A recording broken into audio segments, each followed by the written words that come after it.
Welcome to the Pencil Bob channel. I hope you enjoy my stories. Please like and subscribe, and hit that notification icon so you never miss out. Now on with the stories. The town hall meeting had drawn quite the crowd, more than I'd expected, to be honest. People were crammed into the rows of folding chairs, their voices blending into a low hum that filled the room. It was clear from the buzz that tonight's agenda had stirred up a lot of interest, specifically the proposed installation of a new traffic light near one of the older neighborhoods.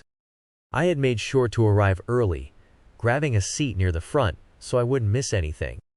I had a feeling this was going to be one of those meetings people would talk about for weeks. From where I sat, I could see Karen already in position a few rows ahead of me. She was hard to miss. Her signature bobbed haircut and bright red blazer always made her stand out. Karen had a reputation in our town, and not always for the best reasons. She was known for her outspoken nature and her tendency to dominate conversations, especially when it came to town matters. The kind of person who believed her opinions were not just valid, but the most important ones in the room. And tonight, by the way she was drumming her fingers on the armrest, it was clear she had a lot on her mind. The meeting kicked off as usual. The mayor, a seasoned man with a calm demeanor, began by outlining the evening's agenda. His voice was steady, meant to keep things on track, but you could sense a slight tension in the air. It wasn't long before he mentioned the traffic light, the very reason the room was filled to capacity. A hush fell over the crowd as the topic was brought up, and I noticed Karen straighten up in her seat, her eyes narrowing in focus. This was her moment, and she wasn't about to let it slip by. Karen's hand shot up the second the mayor finished speaking. The eagerness in her movements was almost comical, like a kid in school who knew the answer to a question before it was even asked. But the mayor, ever the professional, acknowledged her with a nod, but reminded her to wait her turn. Karen's hand slowly lowered, but her expression remained tense. She wasn't used to being told to wait, especially when she had something to say. The meeting continued with various community members stepping up to the microphone, sharing their thoughts on the traffic light proposal. Some argued passionately for it, pointing out the need for increased safety at the intersection. They shared stories about near misses and the difficulty of crossing the street, especially for children and the elderly. Others were more hesitant, voicing concerns about how it might affect traffic flow and whether the expense was justified. Throughout these discussions, Karen remained poised, but you could see her irritation growing with each passing minute. She didn't seem to care for anyone else's opinions, especially those that didn't align with her own. When her turn finally came, she didn't just stand. She practically leaped from her chair, causing it to scrape loudly against the floor. The noise caught everyone's attention, and the room fell silent as she made her way to the front. Karen didn't wait for the microphone to be handed to her. Instead, she marched up to the podium and seized it, her heels clicking sharply with every step. "Thank you, Mr. Mayor," she began, her voice strong and commanding. It was the kind of voice that demanded attention, and she knew it. "I appreciate the opportunity to speak, but I must say, this whole process is flawed." She paused, letting her words hang in the air for a moment. I could see her scanning the room, almost daring someone to challenge her. When no one did, she pressed on. "This traffic light is unnecessary and a waste of taxpayer money," she declared, her voice rising slightly with indignation. "I've lived in this town for over 20 years, and I can tell you, we don't need it." The mayor leaned forward, gently reminding her to keep her comments brief, but Karen was undeterred. She launched into a detailed diatribe, her voice growing louder with each point she made. The frustration and anger that had been simmering in her seemed to spill over, each sentence more charged than the last. "We pay our taxes, and we have a right to say where our money goes," she continued, her tone becoming more confrontational. "This is not what we want." I looked around the room and noticed a mix of reactions. Some people were nodding in agreement, clearly on Karen's side, while others shifted uncomfortably in their seats, not quite sure what to make of her outburst. There was an underlying tension that was starting to surface, and it was clear that Karen's words were striking a chord, but not necessarily in the way she intended. "And another thing," Karen said, her voice now edged with anger, "why wasn't the community consulted properly? We deserve to have a say in these decisions." She pointed a finger at the council members, her gesture accusatory and almost aggressive. It was as if she was challenging them directly, blaming them for a lack of transparency.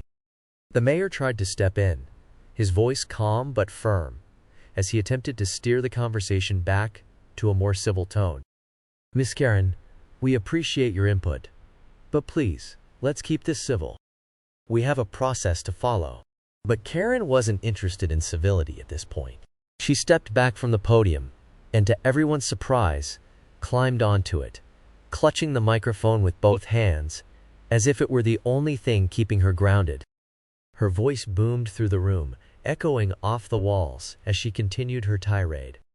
"This is about our rights," she shouted, her words filled with a mix of frustration and defiance.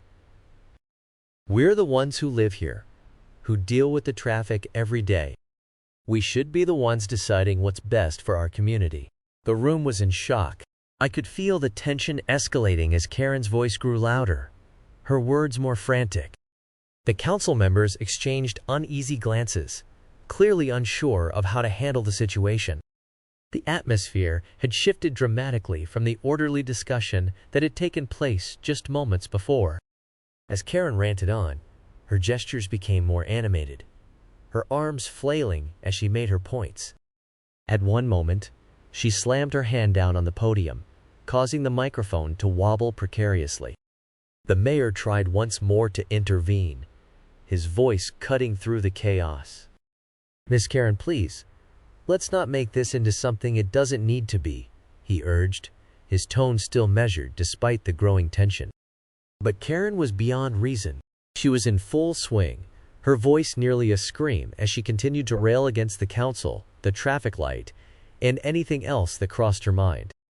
It was as if all the frustration she had been harboring for years had finally found an outlet, and she wasn't about to let it go. Suddenly, I saw security personnel begin to move toward the front of the room. Their presence was subtle at first, but as Karen's outburst continued, it became clear that they were ready to intervene. Karen, however, seemed oblivious to their approach, her focus entirely on making herself heard. The moment they reached her, Karen turned, and her face twisted in anger as she realized what was happening. She struggled against their grip as they tried to guide her away from the podium, her voice rising to an almost hysterical pitch. "Get your hands off me," she shouted, her words nearly drowned out by the commotion around her. "I have a right to be heard. This is my town too." The situation quickly spiraled out of control. Karen, now completely unhinged, resisted their efforts to move her, knocking over a microphone stand in the process. Papers that had been neatly arranged on the podium were sent flying, scattering across the floor like leaves in a gust of wind. The room erupted into chaos, with people standing up, some trying to intervene, others simply watching in shock and disbelief. It was a scene straight out of a nightmare, a town hall meeting gone horribly wrong. Amidst the confusion, Karen was finally led away, her protests echoing down the hallway as she was removed from the room.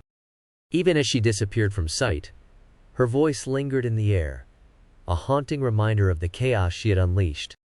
The meeting resumed after a brief pause, but the atmosphere had shifted. The energy that had filled the room earlier was gone, replaced by a sense of unease. The mayor, trying to restore order, addressed the room with a calm but firm tone. "I want to thank everyone for their participation today," he said, his voice steady, as he tried to regain control of the situation. "It's clear that this issue is important to many of you, and we will take all opinions into consideration." But as I looked around the room, it was clear that Karen's outburst had left a mark. People were no longer as engaged in the discussion, their focus scattered after the dramatic turn of events. The meeting continued, but it was clear that Karen's actions had cast a shadow over the proceedings.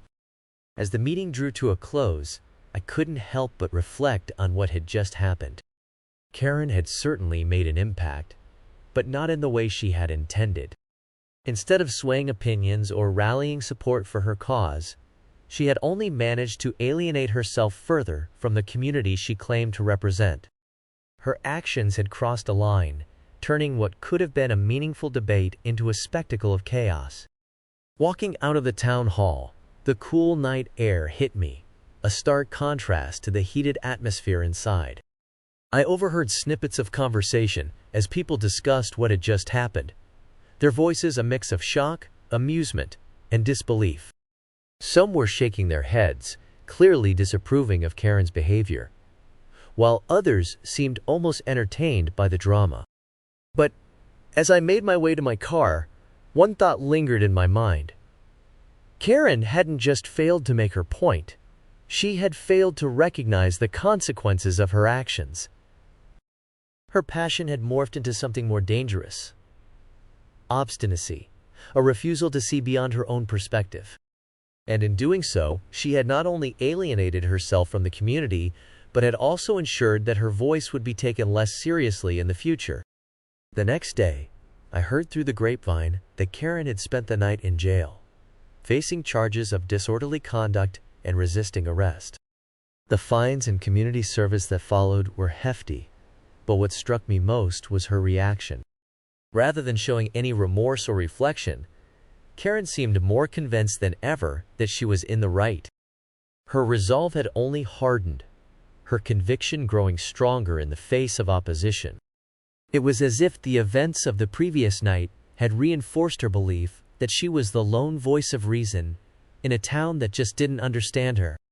Instead of seeing the error in her ways, she doubled down, her behavior becoming even more entrenched. Weeks passed, and the story of Karen's outburst became something of a legend in our town. People spoke of it in hushed tones, shaking their heads at how quickly things had escalated. Some even found humor in it, recalling the sheer absurdity of the situation. But beneath the surface, there was a sense of discomfort, an unease about what Karen's behavior represented. Karen herself, however, seemed unfazed by the fallout. She continued to attend town meetings, her presence a constant reminder of the events that had unfolded. But something had changed. Where once she had been a dominant force, commanding the room with her opinions, now she was met with a mix of wariness and skepticism. People were no longer as willing to listen to her, their patience worn thin by her antics. But Karen either didn't notice or didn't care. She continued to speak out, her voice still loud and unwavering. But now there was an edge of desperation to it. She was like a ship adrift, unable to see the damage she was causing to herself and those around her. One evening, I found myself at another town hall meeting, this time for a different issue: a proposed expansion of the community center. As usual, Karen was there, sitting near the front, her posture rigid and her expression focused. When her turn to speak came, she stood up, her voice as forceful as ever. But this time, there was a noticeable difference in the room's reaction.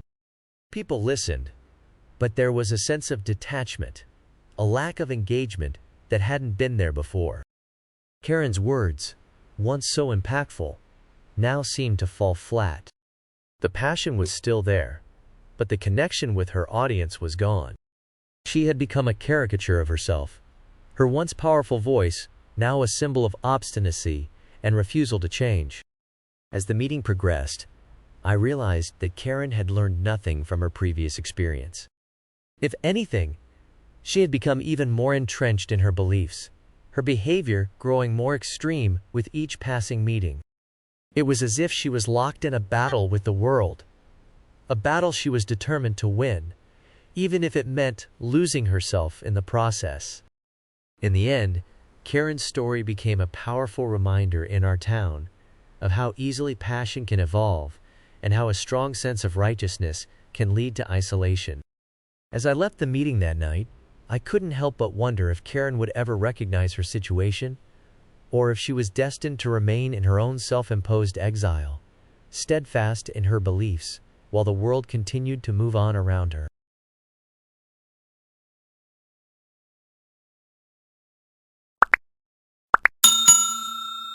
I would like to thank you for watching the video to the end.